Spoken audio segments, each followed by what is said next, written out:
motion. So now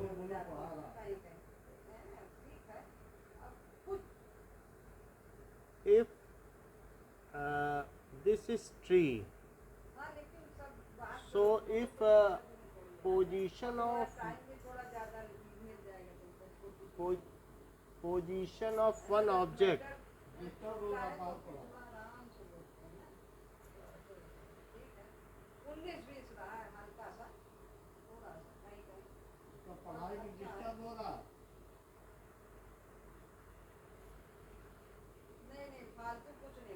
if position of one object with respect to other changes,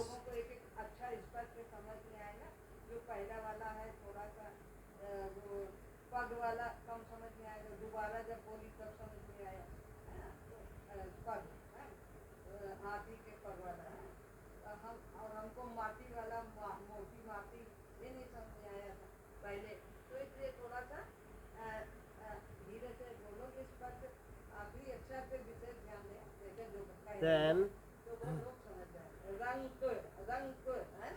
it is said that the other object is in motion. That the object is in motion. अगर मान लीजिए position of one object with respect to other object, मान लीजिए इसकी जो position है इस tree के रिस्पेक्ट में चेंज हो रही है जैसे जैसे समय बीतता जाएगा. So with respect to this tree और the person standing some nearby here.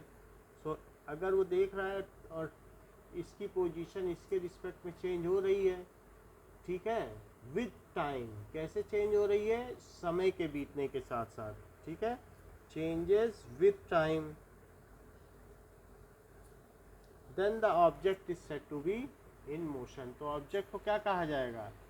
Then the object is said to be in motion. Okay.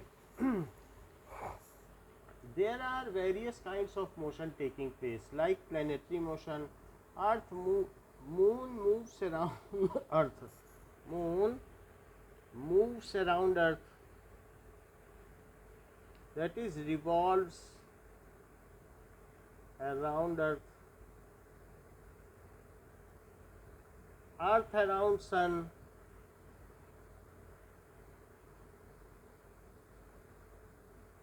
इस तरीके से. So these are planetary motions. Planetary motions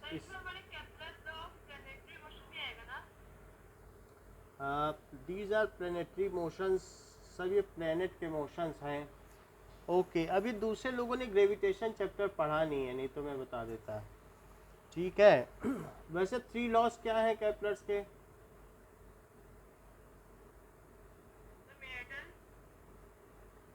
हाँ बताइए.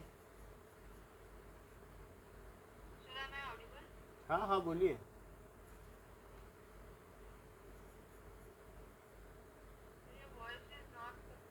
Okay. These are planetary motion. तो ये planetary motion है. ये इस क्लास में थोड़े एवरेज बच्चे हैं, वो आपकी तरह तेज नहीं हैं, इसलिए ना तो थोड़ा मैं एवरेज ही पढ़ाता हूँ. तो अब वो भी टॉपर हो जाएंगे आपकी तरह, तो फिर मेरे क्लास का स्टैंडर्ड बढ़ेगा. ओके.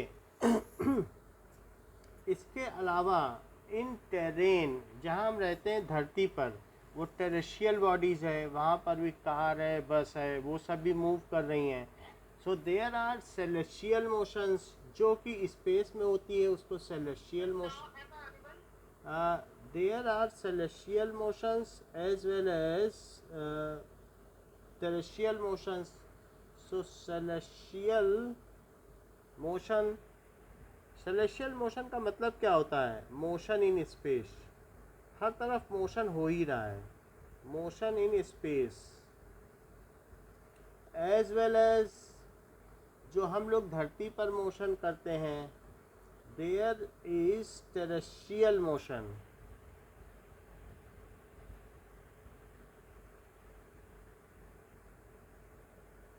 दोनों तरीके के मोशन होते हैं। फिर भी जब किसी ऑब्जेक्ट की पोजीशन दूसरे ऑब्जेक्ट के रिस्पेक्ट में चेंज होती है तो ये कहा जाता है कि मोशन हो रहा है। Like if there are two trees, तो क्या position of one tree with respect to other tree change होगा? As position of one tree with respect to other tree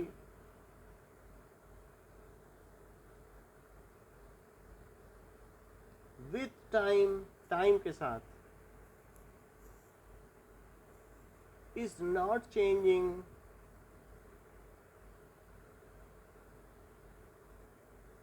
so trees are not in motion.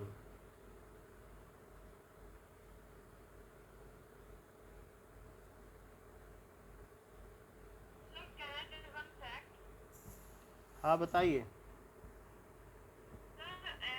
कहा जाता है कि कोई भी चीज स्टॉप नहीं हो सकती, कभी रेस्ट पे नहीं होती है।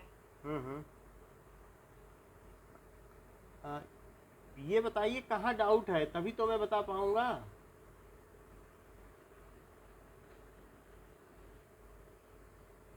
एट विच प्लेस आपका डाउट आ गया? मुझसे कोई डाउट नहीं है। तो अभी चैप्टर ग्रो करेगा फिर डाउट आएगा। तो अभी describing motion,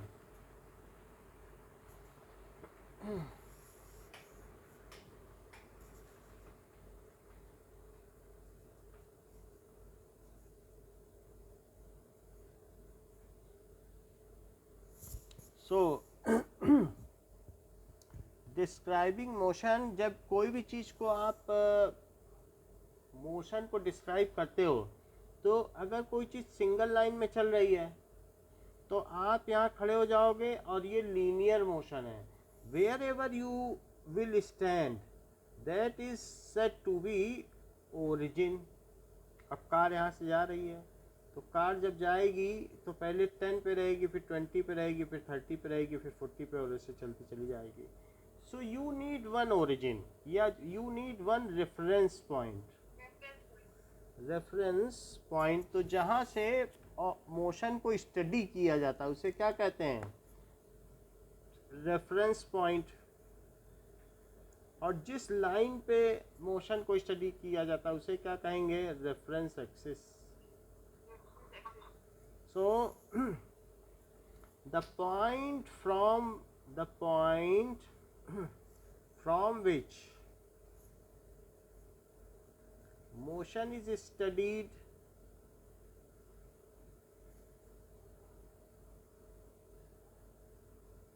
is called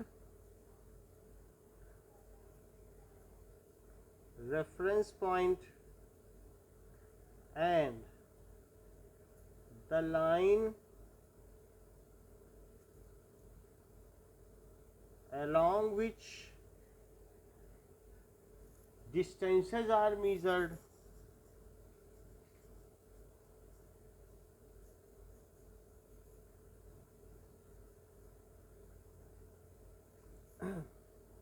is called reference axis। हाँ बोलिए। सेलेस्टियल मोशन क्या होता है? आकाशीय पिंड जो स्पेस में चलते हैं उनको कहते हैं आकाशीय पिंड। Which are in space. Celestial motion का मतलब है सारे स्टार्स, सारे सैटेलाइट्स, सारे प्लैनेट्स। आकाशीय पिंड, heavenly bodies. Yes sir.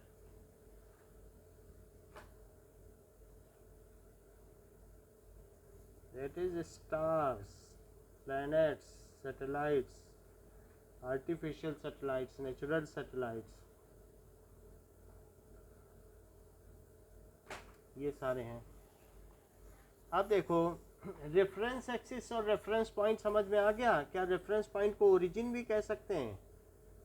Yes of course. So all the distances right of origin is taken as positive and all the distances left of origin is taken as negative. जब हम distance measure करेंगे so all distances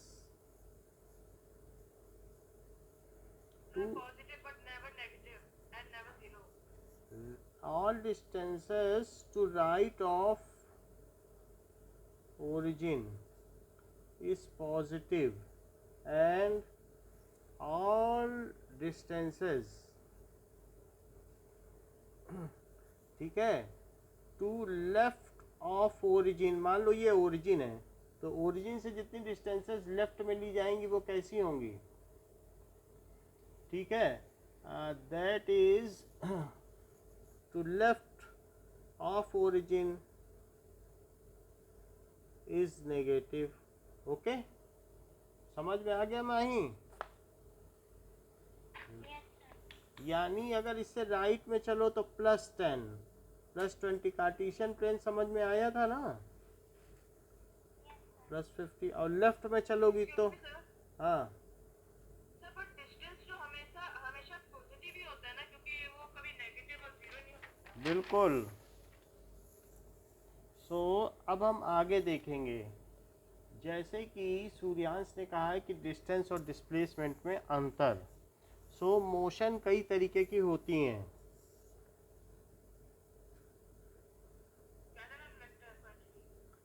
That is, it is very correct. As Suryansh has said that there are two kinds of motion, rectilinear motion and curvilinear motion. Rectilinear and curvilinear. Rectilinear का मतलब straight line motion.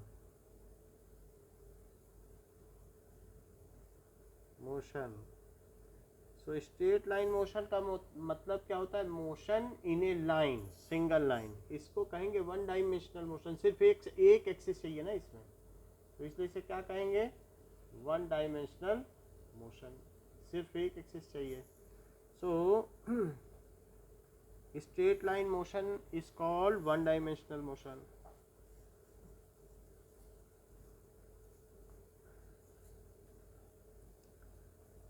One dimensional motion कैसे, motion as it requires one reference axis.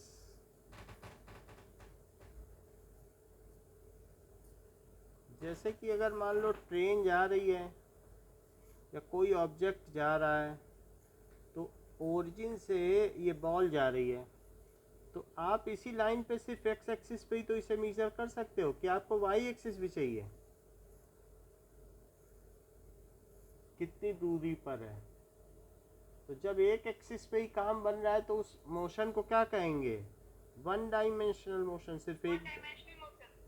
ठीक है. और curvilinear का मतलब है कि वो चीज़ टेढ़ी मेढ़ी चले, ये स्ट्रेट लाइन मोशन. रेक्टिलिनियर का मतलब है स्ट्रेट लाइन चले, रेक्टिलिनियर. और कर्वीलिनियर का मतलब टेढ़ी मेढ़ी चले. Curvilinear motions too, yes it is very correct. जैसा कि सूर्यांश ने बताया कि कर्वीलिनियर मोशन दो तरीके की होती हैं, planar motion and motion in space.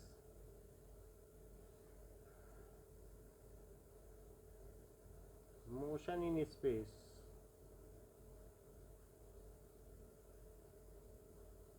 So planar motion का मतलब क्या होता है, जैसे man walking on road, man walking on road. तो अगर कोई भी चीज़ है रोड पर चल रहा है कोई, then we require only two axis. जैसे ये टू एक्सिस है और इनके बीच में एक वाई एक्सिस ले लो और एक एक्स एक्सिस ले लो, और इसी में अगर एक कोई भी मैन चल रहा है तो उसके चलने को हम ये दिखा सकते हैं कि ये किस पॉइंट पर है. तो एक्स और वाई कोऑर्डिनेट से दिखाया जा सकता है कि नहीं कि वो कहाँ पे है। तो दो रेफरेंस एक्सिस चाहिए क्योंकि वो कहीं पर भी हो सकता है। एज टू रेफरेंस एक्सिस उड़ तो जाएगा नहीं, axis are required to study such motion.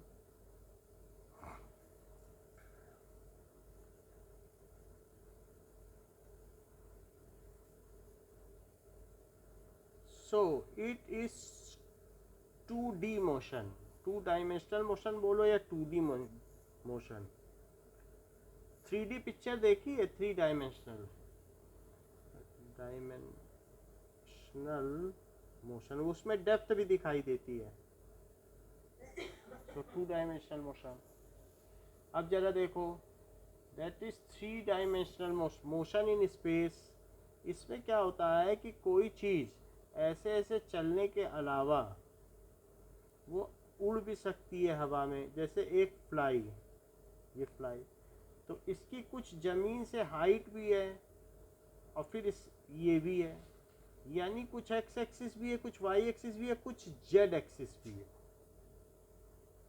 कुछ हाइट भी तो है ना ज़मीन से, मक्खी ज़मीन से कुछ ऊंचाई पर भी तो है, तो हाइट एक्स्ट्रा नहीं आ गई। और ये अब एक प्लेन पे नहीं चल रही है, ये उड़ भी सकती है।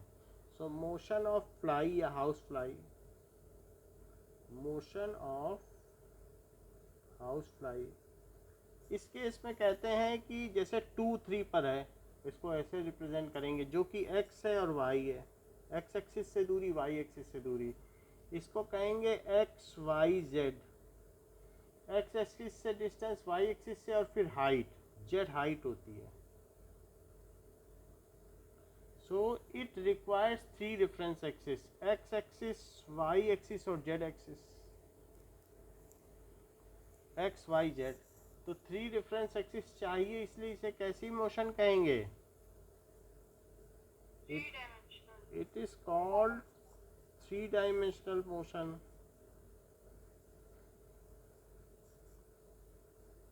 आपके में 1 डायमेंशनल मोशन और 2 डायमेंशनल मोशन अभी है, 10th में 3 डायमेंशनल आ गया, अभी नहीं है, सिर्फ यही दोनों आपको पढ़ना है। ठीक है, motion in plane and motion in space, दो चीज़ें इस चैप्टर में हैं ना।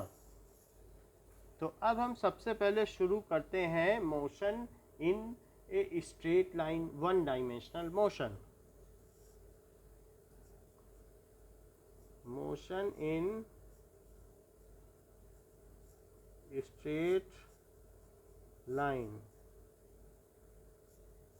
1 डायमेंशनल मोशन।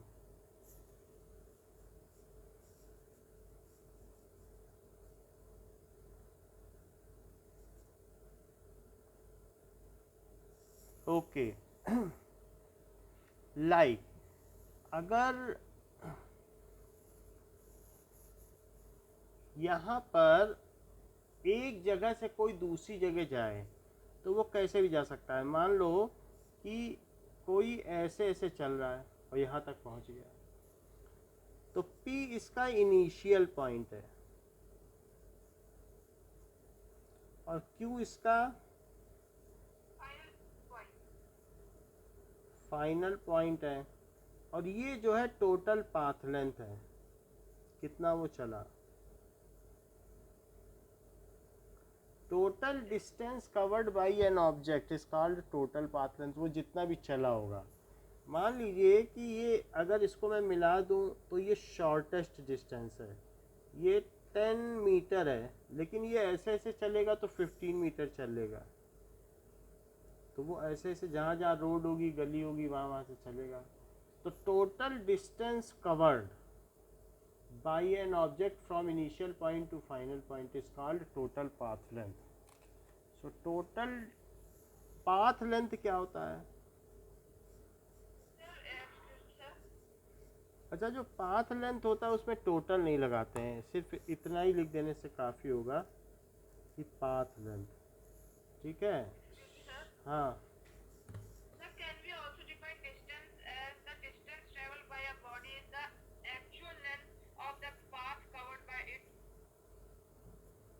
ये कर सकते हैं। Total distance covered by an object is called its path length. It is actual distance covered.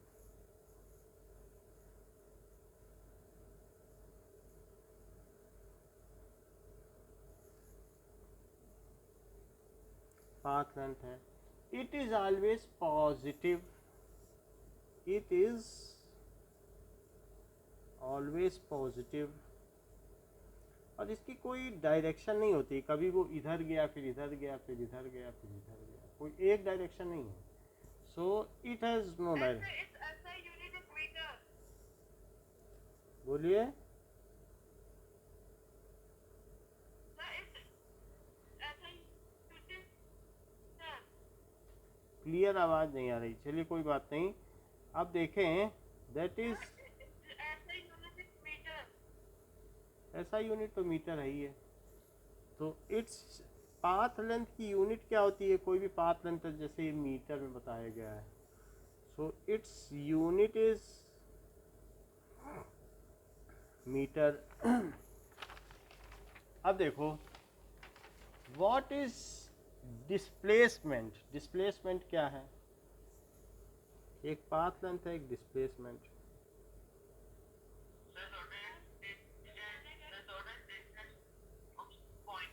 हाँ, that is shortest distance between initial and final point. Sir, हाँ बोलो. sir, can I also tell one thing? हाँ Sir, like we can also say it is a vector quantity also. देखिए, shortest distance between initial and final point, it is called displacement. Path length sir actual distance कैसे होगी? अभी बताते हैं. is called displacement. जैसे मान लो ये है, आप किसी सेमी सर्कुलर पाथ पे जा रहे हो, तो अगर सेमी सर्कुलर पाथ पे जा रहे हो इसी पे धागा रख दो और फिर धागा रखने के बाद धागा खोल दो, तो धागा बड़ा हो जाएगा कि नहीं. इसी पे धागा रखो जिस पे चला है, धागा रखते जाओ एक तरफ से, तो ये जो भी थ्रेड की टोटल लेंथ होगी, उस धागे की जो लंबाई होगी वही उसकी एक्चुअल लेंथ होगी. आपके पापा स्कूटर से गए तो स्कूटर से वो जहाँ जहाँ भी गए उनके आगे स्कूटर में एक नंबर है कि कितने किलोमीटर चल चुके हैं, तो वो किलोमीटर बढ़ते ही चले जाएंगे. वो चाहे गली से जाए चाहे जैसे जाए चाहे स्ट्रेट लाइन में, वो जितनी एक्चुअल डिस्टेंस कवर करेंगे उतना पेट्रोल खर्च होगा, उतना पहिया घूमेगा, और उसके हिसाब से वो जो एक्चुअल डिस्टेंस कवर करेंगे वो उसमें आ जाएगी. तो that is the total distance, actually जितना टोटल डिस्टेंस जितना कवर किया गया है. It is called. आपका स्कूल है, अगर आप चाहें तो ऐसे भी जा सकते हैं, आप गलियों से भी जा सकते हैं, तो ऐसे केस में आप एक्चुअल डिस्टेंस ज़्यादा कवर कर सकेंगे. जबकि आपके घर से आपके स्कूल की दूरी थोड़ी ही है 10 मीटर, लेकिन अगर आप घूम के जाएंगे किसी पार्क के किनारे किनारे होके जाएंगे तो 15 मीटर लगेगा. तो ये पाथ लेंथ हुई, जिसमें आप गए हैं वो पाथ लेंथ है. और लेकिन जो शॉर्टेस्ट डिस्टेंस आपका जो इनिशियल और फाइनल पॉइंट के बीच का है वो क्या चीज़ है, displacement. Excuse me, sir. Sir, can we also say that path length as instead of path length we can say distance also, na? Path length is the total distance covered. Path length को क्या कहते हैं, it is total distance covered. समझ में आ गई बात. Path length क्या कहलाएगी, टोटल डिस्टेंस कवर्ड. तो मैं कह रहा हूँ कि हम path length के बजाय distance बोल सकते हैं क्या? नहीं, टोटल डिस्टेंस कवर्ड बोल सकते हैं. तो टोटल डिस्टेंस कवर्ड बोल सकते हैं. और ये है डिस्प्लेसमेंट. माही डिस्प्लेसमेंट क्या है, Shortest distance between initial and final point is called displacement. Path length क्या है,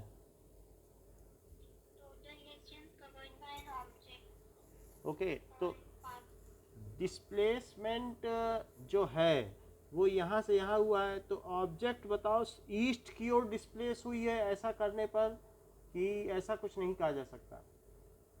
किधर की ओर वो डिस्प्लेस हुई? ईस्ट की ओर।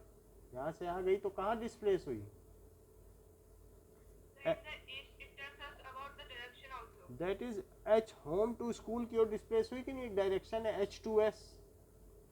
तो इसलिए डिस्प्लेसमेंट हैज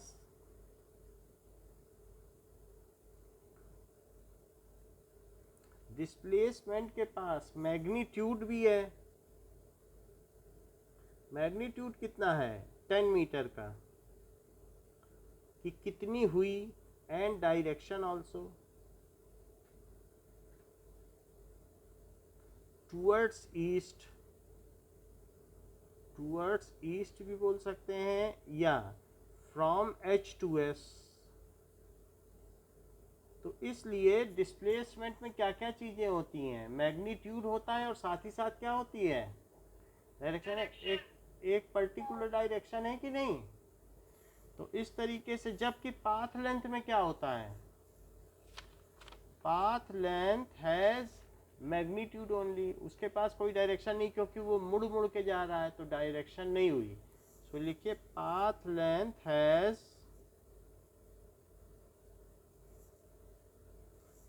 मैग्नीट्यूड ओनली। प्रार्थना, पाथ लेंथ का कितना मैग्नीट्यूड है हमारे केस में? प्रार्थना, Sir, 15 meters. डिस्प्लेसमेंट का कितना मैग्नीट्यूड है? Sir, 10 meters. बताओ, पाथ लेंथ ज़्यादा है कि डिस्प्लेसमेंट? Sir, path length ज़्यादा है. हाँ, तो अगर कोई ऑब्जेक्ट एक स्ट्रेट लाइन में ही चले, तो ऐसे केस में क्या पाथ लेंथ और डिस्प्लेसमेंट इक्वल हो जाएगी? कि वो वापस आया कि नहीं. हाँ, वापस नहीं आना चाहिए अगर एक ही तरफ चल रहा है। So if object moves in straight line in one direction, then its path length and displacement is equal. Suryansh, इसमें कमी बताओ मेरे सेंटेंस सर, में। इसमें ये नहीं बताया कि ये कहाँ एंड हो रही है. करेक्ट, देखो कितना इंटेलिजेंसी के साथ जवाब दिया। आप लोगों को भी ध्यान देना चाहिए। सूर्यांश ने बहुत बड़ी बात कही है कि if an object travels in straight line, then its path length, तो इसका path length and magnitude of displacement, सबसे बड़ी बात है ध्यान देने की, उन्होंने कहा मैग्नीट्यूड ऑफ डिस्प्लेसमेंट, उन्होंने डिस्प्लेसमेंट नहीं बोला सूर्यांश ने। तो मैग्नीट्यूड ऑफ डिस्प्लेसमेंट, कितनी बड़ी चीज कह दी।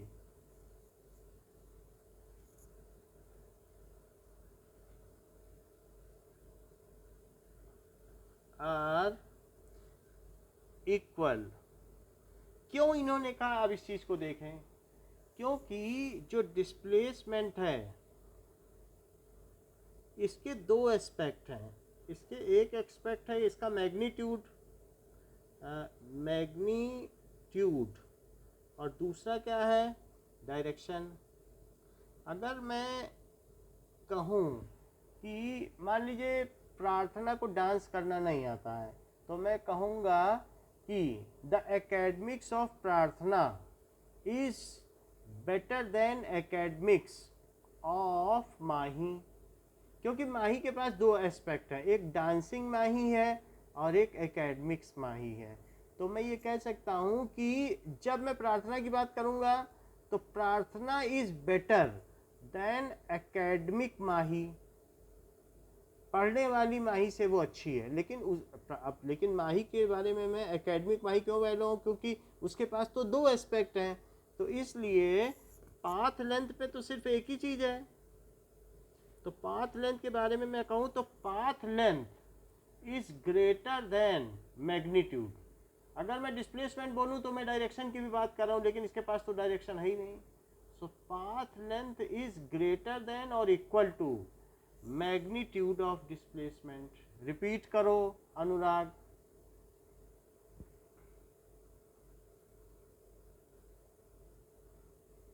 माही रिपीट करो.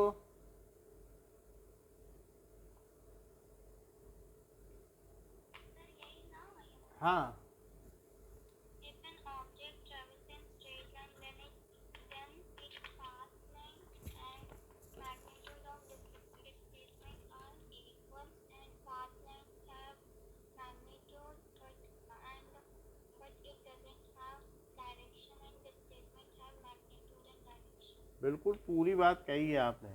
तो पाथ लेंथ के पास मैग्नीट्यूड है.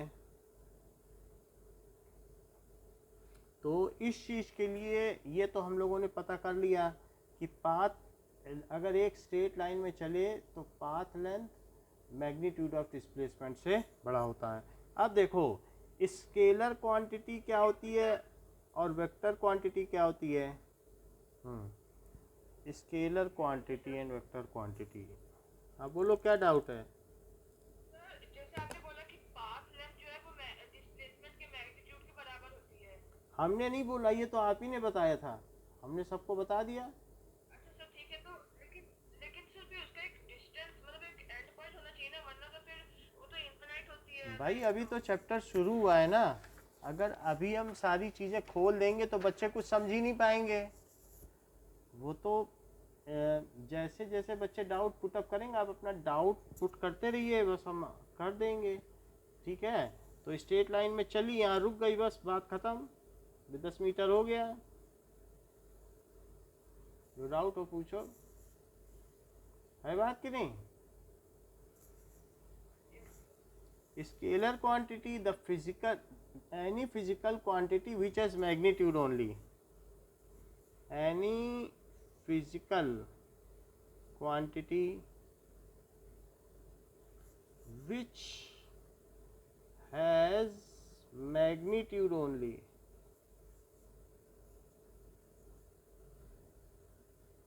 is called scalar quantity.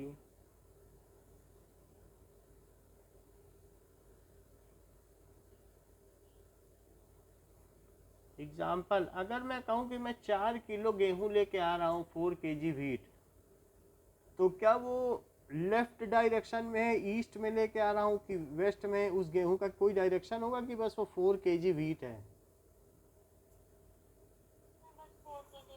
तो मास जो है वो स्केलर क्वांटिटी है. जैसे आपकी हाइट, अगर मैं कहूँ माही की हाइट जो है वो 145 सेंटीमीटर है, तो 145 सेंटीमीटर जो ये लेंथ है, ये ईस्ट में है कि वेस्ट में है, या ऐसा कुछ डायरेक्शन होगा कि बस ये हाइट है इतनी.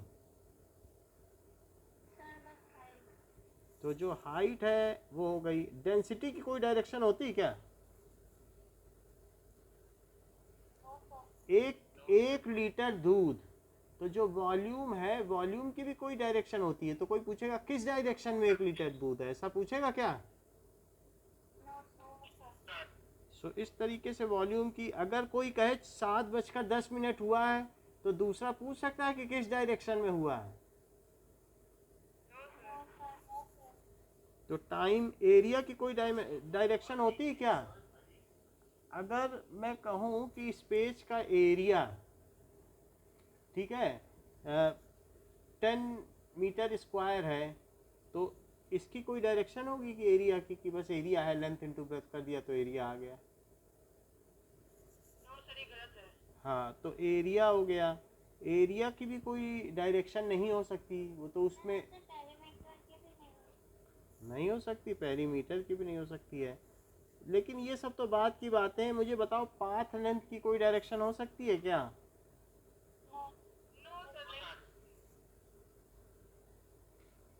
तो प्रार्थना define scalar quantity.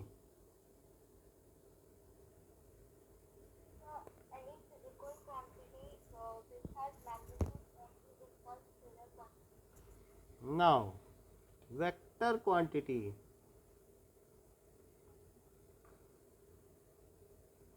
Any physical quantity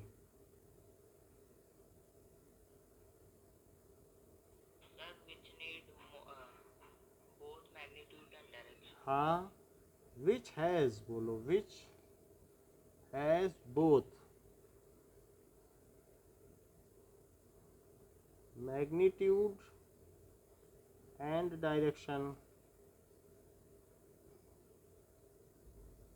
for example force, जब किसी चीज़ पे फोर्स लगाया जाता है तो उसकी डायरेक्शन भी होती है। फोर्स अप्लाई किया आपने इस पर, तो किसी भी ऑब्जेक्ट पे अगर आप फोर्स लगा रहे हो तो उसकी डायरेक्शन होगी। डिस्प्लेसमेंट की डायरेक्शन हो सकती है क्या? डिस्प्लेसमेंट की भी डायरेक्शन हो सकती है। वेट किधर लगता है, ऊपर की ओर या नीचे किसी भी चीज़ का वेट? तो वेट की भी डायरेक्शन हो सकती है। इस तरीके से इन सब चीज़ों की डायरेक्शन होती है। और भी चीज़ों की होती है। हाँ, that we will see in ahead pages, जो फोर्थ कमिंग पेजेस हैं उनमें देखेंगे। ठीक है। अब जरा देखो, हमने देख लिया कि स्केलर क्वांटिटी और वेक्टर क्वांटिटी देख ली। Now what is the difference between path length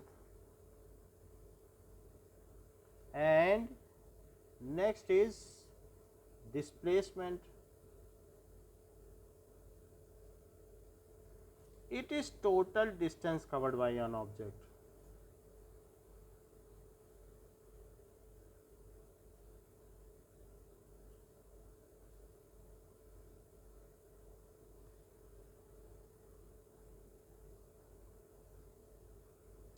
It is shortest distance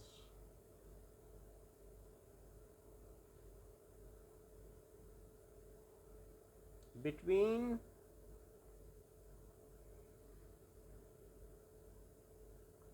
initial point and final point. Initial point and final point के बीच की जो शॉर्टेस्ट डिस्टेंस है उसको कहते हैं। इट इज़ स्केलर क्वांटिटी, ये स्केलर है।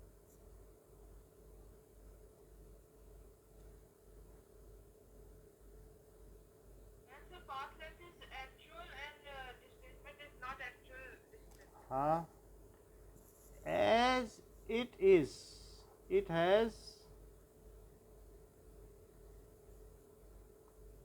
magnitude only. It is vector quantity.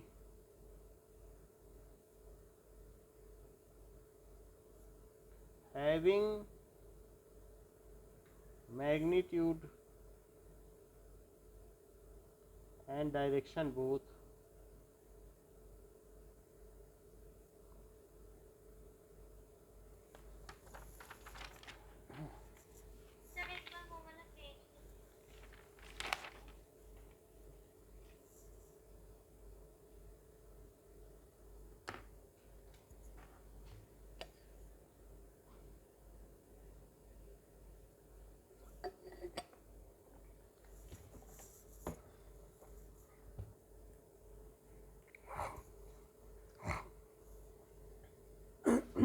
हो गया?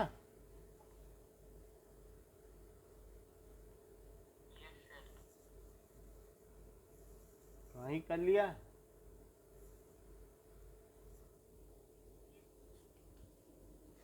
ओके, अब देखो,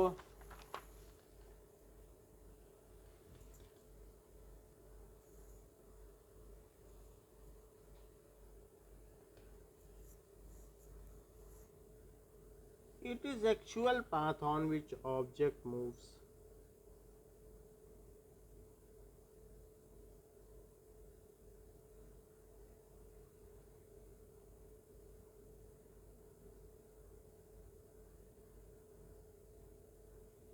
It may or may not be actual path. अगर स्ट्रेट लाइन में चला है तो ही एक्चुअल होगा। The actual path.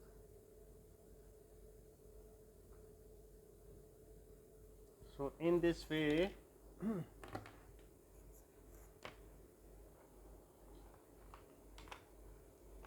now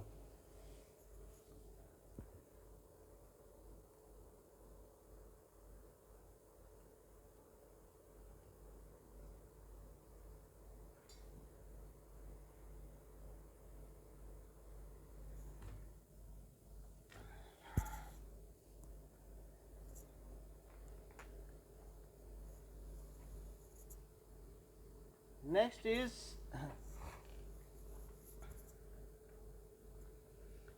it is always positive, क्योंकि मैग्नीट्यूड है. इट मे बी पॉजिटिव और निगेटिव. जैसे ये देखो कि मान लीजिए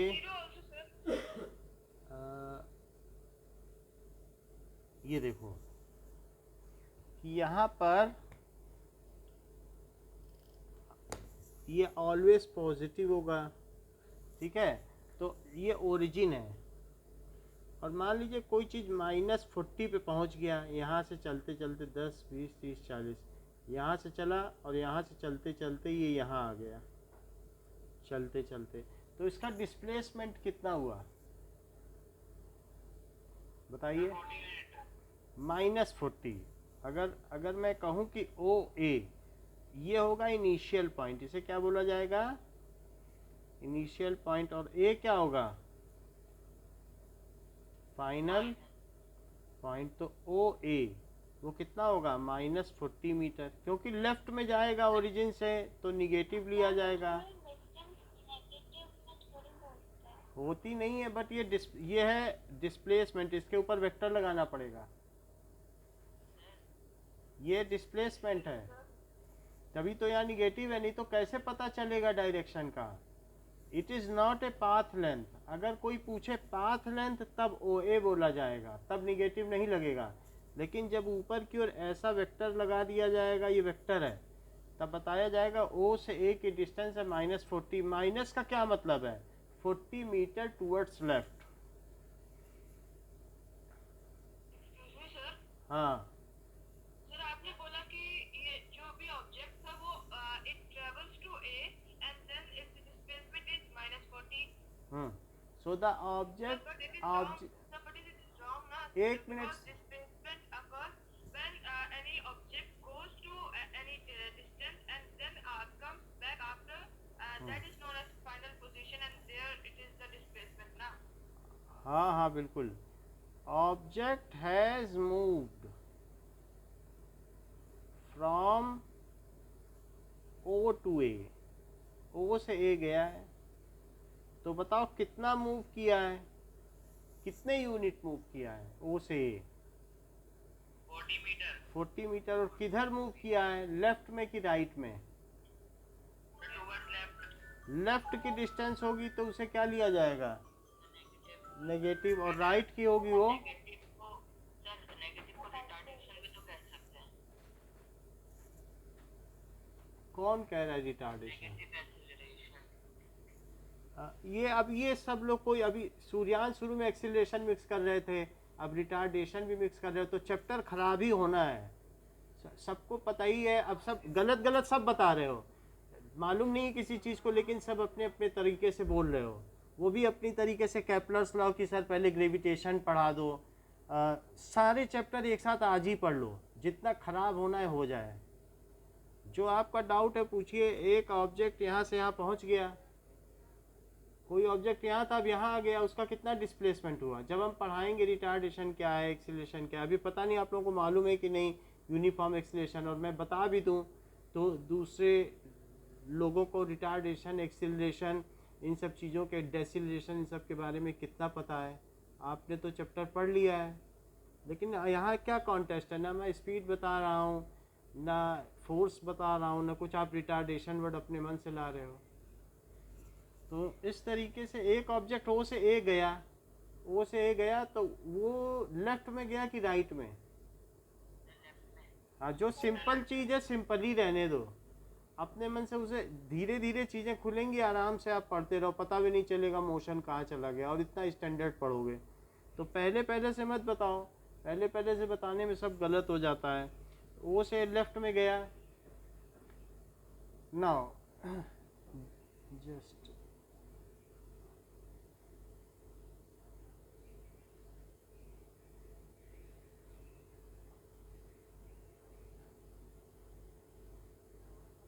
हेलो.